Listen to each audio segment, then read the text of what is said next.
Kalama TV ebyomuwala gwe babbyeko ssente z'akoledde emyaka ena. Vidiyo twagibalaze na ngeri ki omuntu yasobola okubeera ng'akubbako ssente ezo ng'ate ensawo ogiggadde. Pozi tuyinza okwongerezaako nti ekintu kyonna ekiri sharp ekisobola okufumita zipu eyo ne bw'ebeera peeni, waliwo abadde batubuuza kasumuluzokkoka, ne bw'ebeera peeni kyangu nnyo. Abaali babaddeko mu bisulo mumanyi nti eyo enziba y'amaanyi nnyo nti no bakubba. Kakati ebintu bino tukyabifolowinga, omuwala akyagambe akyaliddamu naye agenda kubeera nga atuweereza odiyo ye. Tubali twagala kubeera nga tubawa story gye yakatuwa gye yakagamba. Bangi abadde bakomentinga nti ssente zaabulidde luddawa. Omukyala ono agamba tamanyi ssente we zaabulidde. Yakwata ssente abadde ng'azitereka nga mumanyi nti abantu abamu nabagaye muziteeka mu mabeere, oli abeerayo ne kajiini n'abeera ng'aziteekamu.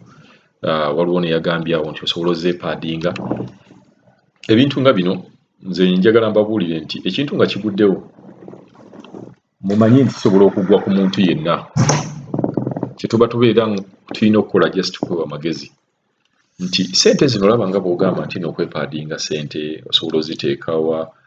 Buli bw'oyita kati mu kantu aka screening ku airport babeera bakulaba buli kintu kyonna ekikwata ku mubiri, babeera bakulaba nti waliwo ekintu ky'okukulidde. Y'ensonga lwaki n'abantu bw'oyita bags ezo ne ziyita mu x-ray machine zibeera ziraga kwa scanning machine, zibeera zisikaninze ebintu ki by'olina, ne bagamba gundi twagala kubeera nga tugicekinga. So eky'omuwala ono okumubbako ssente nze ngamba kye kikulu. Si kikulu lwaki yazitereka ssente ezo nnyingi, ebyo byonna si bikulu. Omanyi buli bw'oba ogwa mu buzibu tosobola kutegeera kizibu nga kino, tetusobola kutegeera kizibu omuwala ono kyalimu. Tusobola kubeera nga tumukomfatinga bukomfatinzi ne tumubuulira nti si y'enkomerero, kuba bangi be babbye, si y'enkomerero. Omuwala agamba bw'ati, agamba yava e Saudi, ssente yaziteeka mu kasawo ako oba mu nsawo. Ensawo eyo yennyini bw'amala ogiteekamu n'abeera nga ebintu yabiteeka mu luggage. Omanyi waliwo hand luggage ne wabeerawo ne keesi gy'oteeka wansi ne bagitwalira wansi. Mukimanyi ekyo nti waliwo hand luggage, ensawo z'obeera nazo ne wabeerawo ne gy'oteeka wansi. Ye bw'atyo bw'anyumya story ye. Addira ssente ezo n'aziteeka mu keesi, n'aziteeka nga bw'onolaba zipu mu keesi eyo mubeeramu zipu ey'omu makkati, ne mubeera mu zipu ey'owaggulu ne zipu ey'owansi. N'addira ssente ezo n'aziteeka wansi, n'asibawo zipu n'ateekako engoye. Keesi ezo simanyi oba muzitegedde nti wabeerawo ekigoye wansi, naye nga wansi ekyo ekigoye oteeka waliwo zipu gy'osobola okuggulawo. N'aziteeka wansi n'ateekako n'engoye n'apakirako buli kimu, n'amanyi nti ssente ze ziri seefu. Ensonga lwaki ssente ze yaziteeka mu hand luggage, yagamba nti saawa yonna okutya, leka mbabuulire ssente ng'ezo z'okoledde emyaka ena eva oba otya. Ye agamba yatya nti bwe yeebaka mu nnyonyi ne wabeera waaze muggyako. Tujja baleetera odiyo ye nga yennyini ayogera, kuba twamubuuziza ebibuuzo bye bimu bye mwali muwandiika wano, lwaki teyaziteeka mu hand luggage. Yagamba bwe yeebaka, bwe yeerabira ensawo ku kisaawe, ebintu ng'ebyo byonna yabikonsidaringa, n'agamba ssente zange kambeere nazo kanziteeke wansi, ye sitagenda kuddamu zirabako, ngenda kuddamu zirabirako Uganda. Yeeyo pointi gye yawa. So ababadde babuuza lwaki ssente teyaziteeka mu hand luggage, yeyo ensonga gy'awa, n'agamba yali tasobola kukola kintu ekyo. Ate nga baneka mbabuulire nga banaakubba oba accident nga ejja okugwawo, tosobola kumanya. G'oyinza okulowooza w'otadde ssente, kuba kati ye alowooza bwe yatadde ssente bwe wabadde wantu watuufu. Naye bambi agenda okucekinga nga ssente zirimu. Omuwala atubuulira nti nno bava ku kisaawe, ssente azitaddemu, bava ku kisaawe yatuukira waka. Ssente zino zikyalimu obuzibu naye kennyini tamanyi we zaabulidde. N'atuukira ewaka.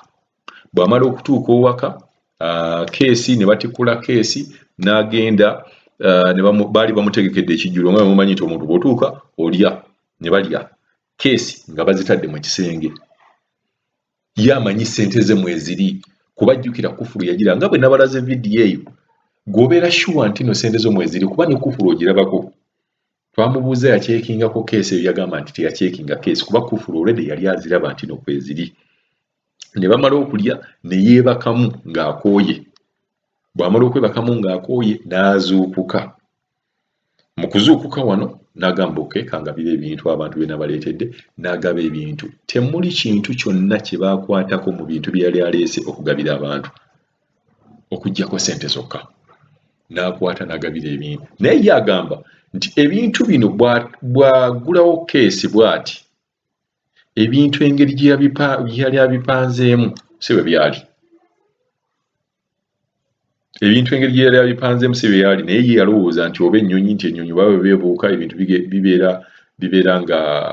bibeera nga biri distorted oba ngambe nti bibeera nga tebiri mu position mwe yabitadde bw'atyo bw'agamba omutima ne gumuddukira ku ssente n'aggyamu ebintu ogenda okugulawo zipu eno ey'owansi okukwatamu keesi nga temuli ssente nga temuli wadde n'ekikumi n'agikunkumula nga temuli wadde n'ekikumi nga ssente zigenze tamanyi ssente zaagenderawa zaagendera Saudi ng'akyali owaka zaagendera ku kisaawe eky'e Saudi zaagendera ku kisaawe eky'Entebbe oba zaagendera waka wennyini agamba tamanyi era talina muntu gwasobola agamba nti ssente zaabulira wano omuwala ono tumusaasira interview tannabeera mu mood yakubeera ng'atwana interview naye agambye ayina okujja n'annyonnyola tayagala Kadaama ayina kimugweko naye kambajjukizeeko story ku bantu abagamba nti omuwala ono yakoze ensobi ngenda bajjukizaako story Kadaama eyalinga ateeka ssente mu pads oba mumujjukira balyoke bamugweko nga ssente ezo azitereka mu pads bagambye nti bulijjo abadde abba ssente Kadaama n'abannyonnyola nti buli lunaku sisukuma ssente mulowooza ssente ze mumpa nziteeka luddawa era tebakkiriza paka ssente ze bwe baazitwala vidiyo yatambula nnyo mujjukira Kadaama oyo babikulanga pads nga mulimu ssente abatakimanyi ayinza okulowooza nti no Kadaama oyo ssente yali azibbye naye nga si bwe kiri munsasula sisukuma ssente mulowooza ngenda ziteekawo twalinako awo ne Kadaama era eyavaayo n'agamba mujjukira Kadaama awo yagamba nti ye ssente ze yafuna kajiini era vidiyo kweri Kadaama TV ng'addira kajiini n'akambala n'abeera nga mwatereka ssente ezo ebintu byonna bisoboka ne Kadaama yajja n'atulaga nga ye yakola vest n'atungirako nga ssente azeeteeka wano nga mu lubuto jjukira nti agamba nti yambalanga ebigoye ebinene so ssente we zaabulidde wennyini Kadaama tamanyiiwo zaabulidde luddawa tamanyiiwo tamanyi bazaabulidde Saudi oba ku kisaawe oba waka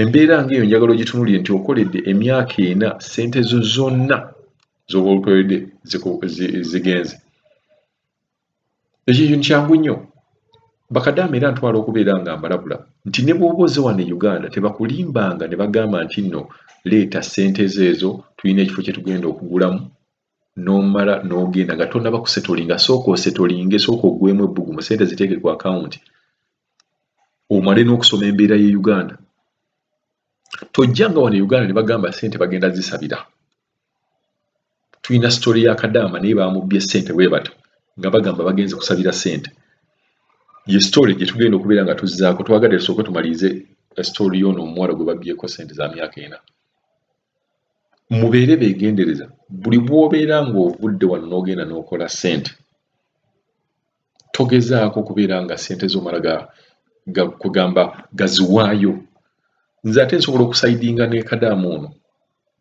nti mu butuufu walirowoozezza nti bw'okwata ssente ezo n'oziteeka mu keesi n'oteekako n'engoye tewali muntu agenda kutegeera tewali muntu agenda zijjamu ono no kale naye waliwo bakadaama najja wano ne bamufera abadde ne boyfriend omiitize boyfriend ku internet akulimbye omuwadde ssente zo zonna bintu bikyali biwanvu ate tukyalina ne story gye tugenda okubaleetera Kadaama ate ye bamubbye ssente nga bagamba nti bagenda kuzoozaamu simanyi zibeere nga zeeyongera obungi mubeere balabufu Kadaama TV